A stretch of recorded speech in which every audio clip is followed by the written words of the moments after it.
بہتری کی خواہش جو ہوتی ہے وہ کس طریقے سے پوری کی جائے، بہتری لائی کیسے جائے، اس کے لیے علماء نے 4 طریقے بیان کیے ہیں۔ ماشاءاللہ۔ اچھا، وہ 4 طریقے جو بیان کیے ہیں وہ ویسے تو ایک اسپریچولی اور ایک روحانیت کے اعتبار سے بیان کیے، لیکن حقیقت یہ ہے کہ جو ہماری عام زندگی ہوتی ہے، خواہ وہ ہم کسی اسکول میں پڑھتے پڑھاتے ہیں، ہم کالج میں پڑھتے پڑھاتے، یا ہم کو بزنس کرتے ہیں، یا ہم اپنے فیملی میٹرز کو دیکھتے ہیں، وہ ان سب کے اندر ہی وہ رولز اپلائی ہوتے ہیں۔ صحیح۔ اچھا، جو صوفیانہ اصطلاحات ہے ابتداء میں وہ استعمال کرتا ہوں، پھر اس کو دوسرے انداز میں بیان کرتا ہوں۔ ماشاءاللہ۔ بات یہ ہے کہ ہم یہ کہتے ہیں کہ جناب ہمیں ایک نیک پرہیزگار اور بڑا متقی آدمی بننا ہے تو کیا کریں؟ تو کہا جاتا ہے جی آپ کوئی مرشد کامل پکڑ لیں۔ ایسا ہی۔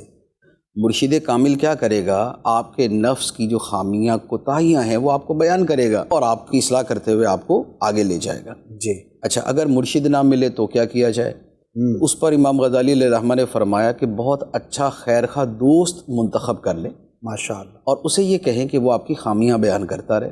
صحیح۔ اس سے بھی ہوتا ہے کہ واقعی خیرخواہ دوست اگر بیان کرتا رہے، جیسے خیرخواہ دوست تو خیر آج کے زمانے میں یوں کم ملیں گے جو برائی بیان کر دیں، لیکن اب سگے بھائیوں کے رشتے میں ایسا ہوتا ہے نا کہ بڑا بھائی اگر چھوٹے کو بتاتا ہے اور چھوٹا بڑے کو بڑا ہی سمجھتا ہے تو وہ اس کی بات مانتا بھی ہے، سنتا بھی ہے، پھر اس کے مطابق اصلاح بھی کرتا ہے۔ تو اس کا مطلب یہ ہوا کہ ایسا کوئی آپ کا خیر خواہ جو آپ کا مرشد تو نہیں ہے لیکن آپ کا خیر خواہ ہے، اور وہ آپ کو آپ کی چیزیں بتاتا ہے اور آپ اس پہ عمل کرتے ہیں۔ اچھا، اگر یہ بھی میسر نہ ہو یا کوئی اس آپشن کو نہ اختیار کرے تو امام غزالی نے فرمایا کہ تیسرا طریقہ ہے کہ اپنے مخالفین کی باتوں پر غور کرو۔ اچھا، کیونکہ مخالف کی نظر تمہاری خامی پہ ہی پڑے گی، بے شک، وہ تمہاری خامی بیان کرے گا، تم اس کو صحیح کر لو۔ صحیح کر لو، واہ، تو یہ ایک تیسرا طریقہ ہے۔ بہترین۔ اچھا، اب آج کے زمانے میں تو یہ طریقہ بھی بڑا مشکل ہے، کوئی دشمنیاں پالنا، اور دوسرا یہ کہ مخالف کی تنقید کو برداشت کرنا یہ بس سے باہر ہوتا ہے۔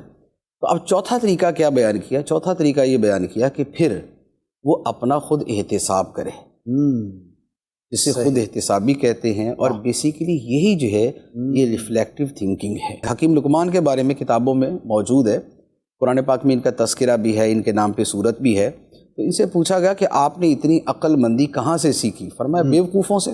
اچھا، پوچھا وہ کیسے؟ فرمایا کہ بیوقوف جو کرتے تھے میں غور کرتا تھا کہ یہ میرے اندر تو نہیں عادت، اگر میرے اندر ہوتی تو میں اسے ختم کر دیتا، نہ ہوتی تو شکر کرتا۔ تو یوں میں نے بیوقوفوں سے عقل مندی سیکھی۔ تو اس طریقے سے جو ہے وہ ہم اپنے آپ کو بہتر کر سکتے ہیں۔